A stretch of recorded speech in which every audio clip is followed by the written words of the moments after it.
I'd just like to say, after listening to your stories, I can relate to most of them.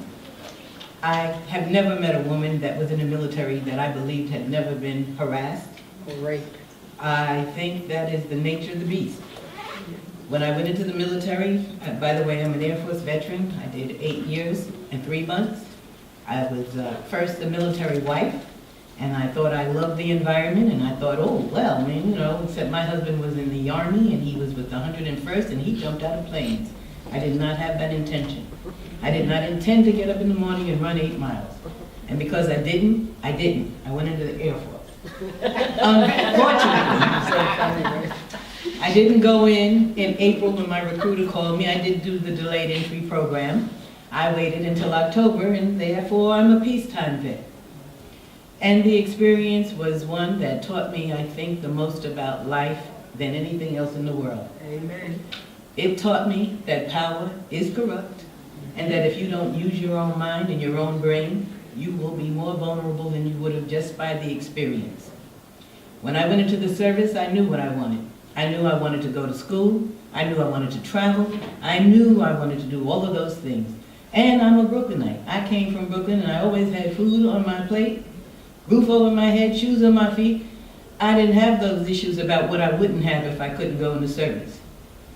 Unfortunately, when you marry people, and excuse me, this may not apply to everybody, but when you marry somebody who jumps out of an airplane, whether he wants to or not, they tend to have some issues. So the relationship I had with my husband was very abusive. I thought being in the military, since I was Uncle Sam's property, that would resolve some of those tendencies, but it didn't. It made it worse. And the fact that there wasn't anybody in the military who cared, it was up to me. They wanted to know if I was gay. And just like some of you ladies, I used to threaten them too, but since I'm little and I don't know how to shoot, I mean, I could shoot 3 times and I intended to kill you if I shot you any of those times. I decided I had to play the game according to what was presented to me. Now, I was the personnel specialist, and as a personnel specialist, you get to see how the inside, the administrative side works, who gets orders, who gets assigned this place, and you can see when their people are being set up. And I got to watch the inner workings of how base commanders and first sergeants and everybody set people up. So after my separation and eventual divorce from my husband, I re-enlisted.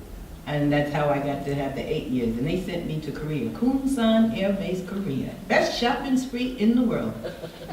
You walk in the store and say, I want this, and you had enough money to buy it all. Now I was there for 2 years, so that meant I had an extra bigger budget. Okay, and I shopped and had everything I wanted made. But it also exposed me to some of the most horrific racial biases that I would have ever expected. This world is just a smaller, what do you call it, well, the big world and the little world, I can't think of the word, but it is just a little smaller environment. It's the same thing. They happen to put you in areas where you're supposed to uplift the neighborhood or the community, so you feel like middle-class citizens. You're able to go buy a new car and have a house and whatever. And basically, it keeps you feeling like you're different than the people who aren't in the military. But it's the same situation if you have a bad boss out here. If you have somebody who wants to manipulate you, it's the same situation. You have to go into the military, if that's your consideration, with a plan. You have to know what you want, what you're willing to give up, because they can make your life ugly if you don't go along with the plan.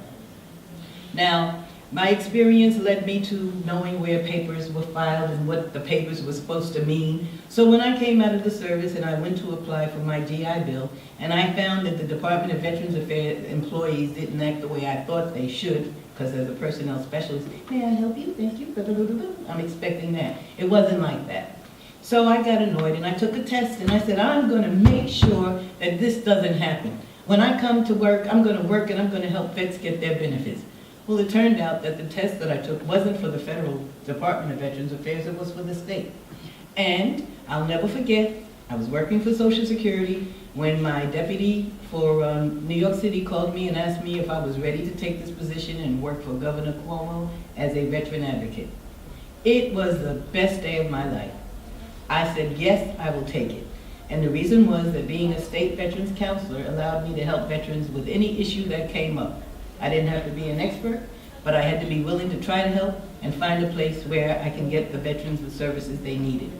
It's been over 20 years, and I'm hoping I can hang in there for the next few, because you gotta retire when you get the right age, okay? I'm not even looking for money now, I'm just trying to hang in there until that time period comes up, okay? It's been an experience, and sometimes it's when a good claim comes through, when my guys, and I adopt most of my clients, get their benefits, I'm the most enthused. I must admit that it is very difficult for the women veterans because they have to often relive some of the trauma.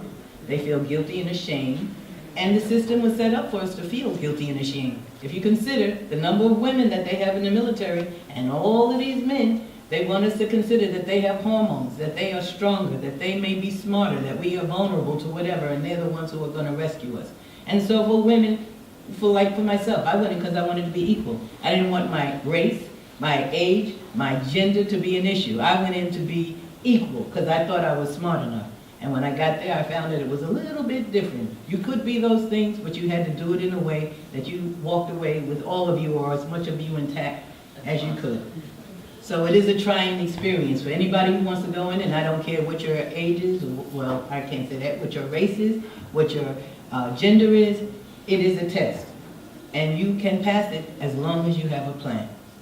Now, I have been asked to read the proclamation from the governor, and so I'm going to read it.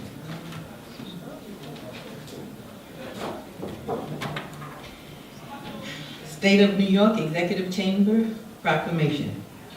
Whereas the national observance of Women's History Month throughout March provides an opportunity to honor extraordinary women of New York State who have achieved success in all areas of endeavor, and whereas this year's theme highlights women, business leaders, innovators, and entrepreneurs in New York, celebrating women who have made an indelible mark on global business and industry, countless women have reached the top of their respective fields as CEOs of major corporations, as founders of companies built upon new ideas, and as leaders in science and technology. And they have had a profound impact on the economic landscape of our state, nation, and the world. And whereas we honor these women of strength and courage who helped forge a path for future generations by achieving remarkable heights of success and noteworthy distinction as trailblazers and pioneers, and whereas many women throughout history helped break gender, social, and economic barriers and open doors of opportunity, and today we recognize in all sectors who are dynamic forces of change and progress and models of public service within our society, these women share their expertise to create opportunities for others through their support of education, business startup initiatives, mentoring programs, and resources that empower women to achieve their goals of entrepreneurship, financial success, and independence.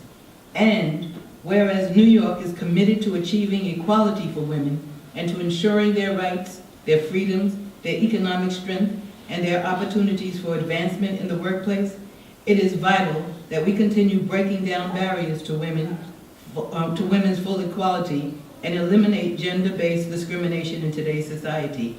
And whereas Women's History Month provides us with an opportunity to acknowledge women of impressive accomplishment in every area of endeavor, and to celebrate those who continue building upon the legacy of women of the past by pursuing new courses of progress and forging paths of opportunity for future generations of women. Now therefore, I, on behalf of Andrew M. Cuomo, Governor of the State of New York, do hereby proclaim March 2014 as Women's History Month. Ta-da.